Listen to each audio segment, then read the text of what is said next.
Guys, welcome to our channel. இதான் first time பார்க்குறீங்க, மறக்காம லைக், ஷேர் மற்றும் சப்ஸ்கிரைப் பண்ணிக்கிறேன். இன்னைக்கு நம்மளோட பெரியம்மா வாழைப்பூ வடை செய்கிறாங்க. வாங்க அதை எப்படி செய்கிறாங்கன்னு பார்க்கலாம். ஏனுங்க வணக்கங்க. அம்னிக்கா பேசுறேனுங்க. அம்னிக்கு எனக்கு என்ன பண்ணுறேன்னு பார்க்குறீங்களாக்கு மச்சோனுங்க சந்தையில் வாழைப்பூ வடை வாங்கிட்டு வந்தாருங்க. வாழைப்பூ வாங்கிட்டு வந்தாருங்களா. அந்த வாழைப்பூ வடை சுத்தம் பண்ணிங்க வரி. இது ரொம்ப பிஞ்சுங்க, இது போடக்கூடாதுங்க. நான் போட மாட்டேன், நீங்கள் வேணால் போடுறேன்னா போட்டுக்கலாமுங்க. அப்புறம் வாழைப்பூ எப்படிங்க சுத்தம் பண்ணணும்னு தெரியுங்களா? இங்கே பாருங்க, இது இந்த ஒவ்வொன்றா பிரித்து எடுத்துங்க. இந்த மாதிரி சீப்பாக இருக்கிறது பிரித்து எடுத்து போட்டு வச்சுட்டுங்க. பாருங்கள், இது எடுத்துங்க. இதில் இருக்கக்கூடிய நடுவில் ஒரு தண்டாட்டு இருக்குங்க, அதை எடுத்துட்டுங்க. இது எடுத்துட்டுங்க. பாருங்க, இதையே பலூனாட்டு இருக்கும் பாருங்க, அதையும் எடுத்து போட்டுங்க. இதெல்லாம் சுத்தம் பண்ணி வச்சுருக்கோம் பாருங்க. இதெல்லாம் இப்படி தானே சுத்தம் பண்ணணுங்க. உங்கோ வாழைப்பூ நம்ம அந்த காலத்தில் சாப்பிடவே மாட்டோம், தூத்துக்கு வீசிடுவாங்க. நம்ம எங்கேயும் நம்ம அம்மாவங்களும் செஞ்சு கொடுத்துருக்காங்க. ஆனால் டாக்டர் சொல்கிறாங்க வாழைப்பூ சாப்பிட்டா இறைப்பை சுத்தமாகங்களாமா. பொம்பளை இருக்குங்க, நம்மளுக்கு பொம்பளை பிரச்சனைகள் தெரியுமா இல்லைன்னுங்க, அதெல்லாம் ரொம்ப நல்லதுங்க. நம்ம சாப்பிட்டா அதெல்லாம் கிளியர் ஆயிருங்களாமா. மாதவிடாய் பிரச்சனைகள்லாம் கிளியர் ஆயிருங்களாமா. கருப்பையெல்லாம் சுத்தம் பண்ணிடுங்களாமா. அவ்வளோ நல்லதுங்களாமா. நம்ம முதலையே நான் எப்போவுமேங்க எனக்கு வாழை மரம்னாலே ரொம்ப பிடிக்கும். ஏன்னு கேட்குறீங்கன்னா, ஒரு பொம்பளையும் வாழை மரம் ஒன்றுங்க. ஒரு பொம்பளை எப்படிங்க ஒரு வீட்டிலவே பூரா நிர்வகிக்கிறா. குழந்தைகளை பெற்று வளர்த்து படிக்க வச்சு வேலை வாங்கி கல்யாணம் பண்ணி வீட்டுக்காரரை பார்த்து வீட்டுக்காருக்கு இன்சுவை அடித்து இன்சுவின்னுங்க எல்லாம் வகை வகையாக செஞ்சு போட்டு வர்ற வரமணிகள்லாம் பார்த்து அவங்களுக்கு காப்பி தண்ணி போட்டு சோறு கொடுத்து இப்படியெல்லாம் பண்ணுறமல்லங்க. அது மாதிரிங்க வாழை மரம் தனக்கு பக்கத்துலேயே கண்ணுகளை போட்டுருங்களாமா. அந்த கண்ணு வளர்கிற வரைக்கும் அது அப்படியே நின்றுக்குங்களாமா. அந்த கண்ணு வளர்ந்து பெருசாகி ஈன்ற வரைக்கும் அதுவும் ஈனி அது பார்த்துட்டு அதுவே சாயிங்களாமாங்க. அப்போ வாழை மரம் ஒன்று தானுங்க. இந்த வாழை மரத்தில் எல்லா உறுப்புமே நல்லது தானுங்க. வாழை தண்டுங்க இறைப்பை சுத்தம் பண்ணுங்க, பொரியல் பண்ணுறாங்க, சட்னி பண்ணுறாங்க. வாழைப்பட்டைங்க பேப்பர் பிளேட் மாதிரி செய்கிறாங்களுங்க. அது என்னமோ அதுதாங்க இப்போல்லாம் அது பஃபே சிஸ்டமோ என்னமோ சிஸ்டமோங்க. அதெல்லாம் அதுதானுங்கெல்லாம் பண்ணுறாங்க. பார்க்க மாட்டேங்களையும் வாழை மரப்பட்டையிலும் தான் செய்கிறானுங்க. அப்புறம் பார்த்திங்கன்னா நாருங்கோ பூ கட்டுறக்குங்க. பூ எவ்வளோ மாலை கட்டுறக்கு பூ கட்டுறக்கல்லங்க. எப்படி பாருங்கள், எவ்வளோ அதிசயங்க வாழை மரம். இலை பார்த்திங்கன்னா இலையை விரித்து உட்காந்து நம்ம சாப்பிட்டோம்னா அசைவ உணவாக இருந்தாலும் சைவ உணவாக இருந்தாலும் எப்படி அப்படியே அறுசுவையோடு உள்ள எப்படி போகுன்னு தெரியுங்களா அந்த வாழை இலைக்கு இருக்கிற அருமை. அமெரிக்காலையும் வாழை இலை விருந்து நடத்துகிறாங்களாமாங்கண்ணே. நம்ம வாழை இலை தூக்கி அந்த அப்புறம் போடுறோமுங்க. வாழை இலை விருந்துன்னு என்னமோ வைக்கிறாங்களாம், வருஷந்தோறும் வைக்கிறாங்களாமாங்க. என்னென்னமெல்லாம் புக்கில் போட்டுக்கிறாங்க, நீங்களாம் படிச்சுக்கோங்க. இப்படி இத்தனை பயன் தர்றது வாழை மரங்க. வாழை பழமுங்க எவ்வளோ நல்லதுங்க, குழந்தைகளுக்கு வளர்ச்சிக்கே ரொம்ப நல்லதுங்க. அப்போ ஒவ்வொரு பொருளுங்க வாழை மரத்தில் இருக்கிறது நல்லதுங்க. அதனால தான் அந்த காலத்தில் புலவர்களெல்லாம் பொண்ணும் வாழை மரம் ஒன்றுன்னு சொல்லியிருக்கிறாங்க. சரிங்களா. இப்போ நம்ம என்னென்ன கதை பேசிகிட்டு இருந்துட்டு அக்கா இன்னும் ஒன்றுமே சொல்லுன்னு நினச்சிக்காதீங்கோ. நான் நல்ல விஷயத்தையும் கொஞ்சம் சொல்கிறது தானுங்க. சரிங்களா. வாழைப்பூ சுத்தம் பண்ணி வச்சுட்டோங்களா. இங்கே பாருங்க, ஒரு 1/4 கிலோக்கும் கடலைப்பருப்புங்க. வாழைப்பருப்பு மச்சம் வாங்கி கொடுக்க மாட்டேங்குதுங்க. அதனால நான் கடலைப்பருப்பு ஒரு உடனே 1/4 கிலோ எடுத்துட்டுங்க. சின்ன வெங்காயம் பெரிய வெங்காயமுங்க நல்லா ஒரு 4 வெங்காயம் பெரிய வெங்காயம் எடுத்துவிட்டுங்க. சின்ன வெங்காயம் ஒரு 5-6 வெங்காயத்து நல்லா பொடியாக அரிஞ்சு வச்சுட்டுங்க. இங்கே பாருங்க, வடக்கில் போட்டு அரைக்கிறதுக்குங்க மிளகாய்ங்க, வர மிளகாய்ங்க, ஜீரகம் 2 ஸ்பூனுங்க, குறுமிளகு 4-5 போட்டுக்கோங்க, 2 பல்லு பூண்டு போட்டுக்கோங்க, இஞ்சி ஒரு துண்டுங்க. அப்புறம் பாருங்க கருவேப்பிலுங்க, மல்லித்தலையும் நல்லா பொடியாக நறுக்கி கழுவி வச்சுருக்குறோங்க. இதுதானுங்க நம்ம வடைக்கு செய்யறதுக்கு தேவையான பொருளுங்க. இது இல்லாமங்க ஆயிலுங்க வேணுங்கிற அளவுக்கு ஊற்றிக்கணுங்க. நானுங்க நம்ம வீட்டில் கல்லெண்ணெய் பயன்படுத்தாதனால நான் ஆயில் தானே ஊற்றுறேன். நீங்கள் என்ன வேணாலும் ஊற்றி வடை மொறுன்னு வந்தால் சரிங்க. சரிங்களா. இப்போ நம்ம என்ன பண்ணுறோமுங்க, இந்த வாழைப்பூவை நல்லா கழுவி வச்சுருக்குங்களா. இதையே வடை இது பாருங்க, கடாய் வச்சுட்டுங்களா. கடாயில் வச்சுங்க ஒரு டம்ளர் தண்ணி ஊற்றி விட்டுணுங்க. அளவாக தான் ஊற்றுவானுங்கோ. ஏனுங்க, ஏன்னா ஆவிலையும் வேக வைப்பாங்கோ. நானும் துவரப்பெல்லாம் போகக்கூடாது. துவர போயிட்டோம்னா என்னங்க நம்மளுக்கு சத்து வரும். அதனால இங்கே வாழைப்பூவை நல்லா ஒரு 1/2 கிளாஸ் தண்ணி ஊற்றிங்கோ வேக வச்சுருங்க. அந்த தண்ணி இருக்கக்கூடாதுங்கோ, அது இருக்காத அளவுக்கு நல்லா போட்டு வேக வச்சிடணுங்க. லைட்டாக மஞ்சத்தூளும் உப்பும் போட்டுருங்க. மஞ்சத்தூள் போட்டோம்னா என்னத்துக்குமே நல்லதுங்க. மஞ்சத்தூள் கிருமி நாசினி தானுங்க. மஞ்சத்தூள் நச்சு தன்மையெல்லாம் விளக்கக்கூடியதுங்க. அதனால் மஞ்சத்தூள் போட்டுருங்க. அடுத்து 2 உப்பு போட்டுருங்க. 2 உப்பு போட்டு நல்லா கொஞ்சம் ஹையில் வச்சு விட்ருங்கோ. அடுப்பு கொஞ்சம் நல்லா பெருசாக வச்சுன்னு பாருங்க. தண்ணி நல்லா ஏன்னா கை வைக்கணுங்க, தண்ணி சூடாகலிங்கோ. அந்த தண்ணி இஞ்ச வரைக்கும் வெந்தால் போதுங்க, அடி பிடிக்காமல் பார்த்துட்டா போதுங்க. சரிங்களா? வாழைப்பூ பாருங்க, பார்த்தீங்களா? வேக வச்சு எடுத்துட்டுங்களா? நீ என்ன பண்ணணும், வடை காட்டும் மாட்டோங்க. அது மாதிரி கடலப்பருப்பு போட்டுங்க. கடலப்பருப்பு பூரா கொட்டிடணுங்க. கடலப்பருப்பு கொட்டிட்டுங்க.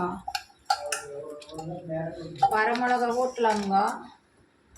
அப்புறம் இஞ்சிங்க, பூண்டுங்க, ஜீரகம், குருமிளகத்தையும் போட்டுங்க. கல்லுப்புங்கோ, கல்லுப்பு பாருங்க 1 ஸ்பூன் போடுறோங்க. வேணுங்கிற அளவுக்கு நம்ம போட்டுக்கலாமுங்க. இதை போட்டு ஃபஸ்ட்டு முதல்ல ஓட்டிக்கலாமுங்க. அடுத்து வாழைப்பூ போட்டுடலாமுங்க. வாழைப்பூ போட்டுங்க மறுபடியும் ஒரு ஓட்டு ஓட்டிடலாமுங்க. வாழைப்பூ போட்டு ஒரு ஓட்டு ஓட்டிட்டோங்களா? அடுத்து வெங்காயமுங்க, அரிஞ்சு வச்ச வெங்காயத்தையும் போட்டுடலாமுங்க. அடுத்து இங்கே பாருங்க மல்லித்தலையில் ஒரு ஓட்டு ஓட்டிட்டோம்னா நல்லா பொடி பொடியாக வந்துடுங்க. அதையும் போட்டு ஓட்டிடலாமுங்க.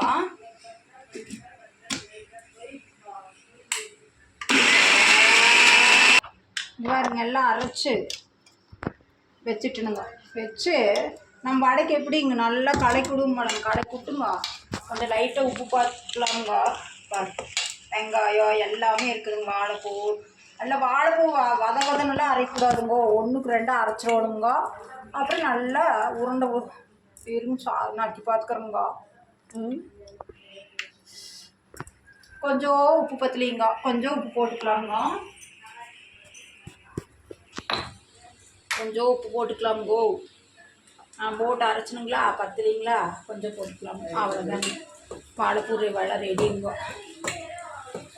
பெண் பண்ணலாமுங்கோ. உருண்டை உருண்டையாக பிடிச்சிங்கோ. தட்டவையாக போட்டு கலக்கிட்டோங்களா? அவ்வளோதான். நீ என்ன பண்ணலாம்னா தட்டம் எடுத்துங்க. நல்லா உருண்டை உருண்டையாக பிடிச்சிங்க. நல்லா இப்படி தட்டி வச்சுக்கோங்க. 6 உரமணம் வந்தாலும்ங்கோ சும்மா சாதா வடை பண்ணி படைக்க வாழைப்பூ வடை வச்சு கொடுத்தீங்கன்னா நல்லா ருசியாக சாப்பிட்டுங்க நம்மளே பாராட்டிட்டு போவாங்கோ.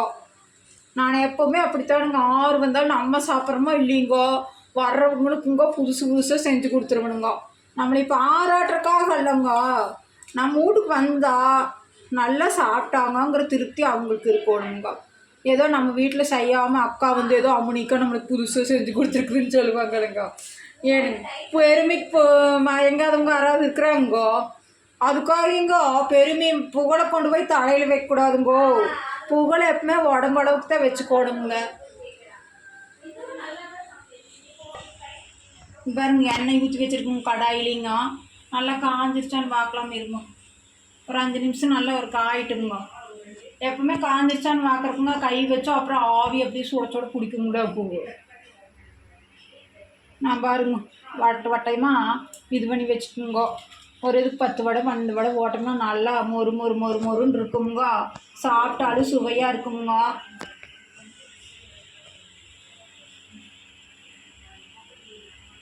நம்ம பெண்ணு நினச்சிங்க வாழைப்பூ வந்து எனத்துக்கு பயன்படுதுன்னு பார்த்தீங்களா? எந்த பொருளுமே உலகத்தில் பயன்படாத பொருளே இல்லைங்க. எல்லாமே நம்ம இயற்கை படுத்த எல்லாமே மூலிகை தானுங்க. ஏனுங்க நம்ம குப்பையில் கிடக்கிற ஒரு குப்பை மேனிங்கோ நம்ம மேனி வந்து சுத்தம் பண்ணுங்க. அது மாதிரி எல்லா பொருளுமேங்க இறைவனால் படைக்கப்பட்ட அத்தனை இயற்கை பொருளுமே நம்மளை வந்து வாழ வைக்கிறது தானுங்க. அதை நினச்சிட்டுங்க ஒவ்வொரு பொருளையும் எப்படியெல்லாம் பயன்படுத்தினா நீங்களும் தெரிஞ்சுக்கோங்க. இருங்க மச்சான் வேறு சாப்பாட்டுக்கு வந்துருவாருங்களா? மச்சான் இன்னைக்கு போலிங் சந்தைக்கு, அதனால் ஒரு சீக்கிரமாக போட்டு ஒரு தட்டை நிறைய போட்டு கொடுத்துடலாமுங்க. மனுஷன் சாப்பிட்டு போட்டு என்ன செஞ்சாலும் 2 மணி செய்கிறேங்கிறாருங்க. இன்னைக்கு வாழைப்பூ கூட சாப்பிட்டு பார்த்துட்டு என்ன சொல்கிறாருன்னு பார்க்கலாமுங்க. நீங்களுமே உங்கள் வீட்டில் மச்சானுக்கு இப்படி பண்ணி கொடுங்கோ.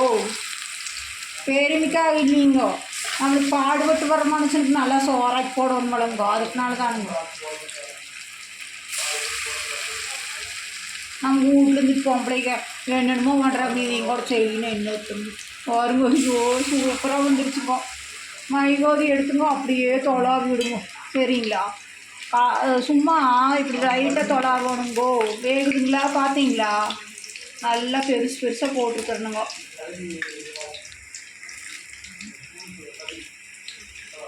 நல்லா வேகட்டுங்க, நல்லா சிவப்பு கலராக வரணுங்க. வடை எப்படி சுடுறோமோ அது மாதிரி வரணுங்க. வாழைப்பூ போட்டிருக்கறனால கொஞ்சம் வெந்தால் நான் தப்பு இல்லைங்க. வாழைப்பூ துவர்ப்பு தானுங்க. துவர்ப்பு சுவை உடம்புக்கு ரொம்ப நல்லதுங்க. துவர்ப்பு, கார்ப்பூ, உவர்ப்பூ எல்லாமே சேர்ந்துருக்குதுங்க இதில். அதனால் நம்ம ஒரு சுவையான ஒரு வடை நம்ம தயார் பண்ணிட்டோம்ங்க. பாருங்கள், இந்த மாதிரினா நல்லா பொடி கலராக வரணுங்க. இன்னும் காப்பி கலராட்டு வந்தால் தான் நல்லா இருக்குங்க. மொறுன்னு. நீங்கள் வடைப்பருப்பு போடுங்கோ, நான் கடலைப்பருப்பு போட்டிருக்குறீங்களா? நீங்கள் வடைப்பருப்பு போட்டிங்கன்னா நல்லா இருக்குங்க. செமையாக இருக்குது. வாங்க, பரவாயில்லைங்க. அமுனிக்கா கொஞ்சம் சேர்ந்து வழங்கிட்டுருங்க. ஏதோ உங்களுக்கு காட்டுறதில்ல. அமுனிக்கா கொஞ்சம் நல்லா சமையல்காரி ஆயிருந்தாட்டுருக்குங்கோ. சரிங்களா?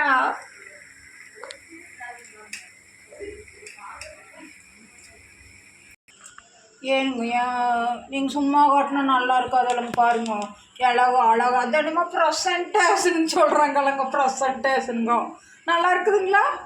வடைங்க சுடுங்க, சுடுங்க போட்டு எல்லாத்துக்கும் வீட்டில் இருக்கிறவங்களுக்கெல்லாம் முடியுங்க. வாங்க சாப்பிடலாங்கோ. வணக்கங்க, நன்றிங்க. அம்னிக்கா வடை சாப்பிட்டு பாருங்கோ. சரி, நம்மளோட பெரியம்மா செஞ்ச வடையை சாப்பிட்டு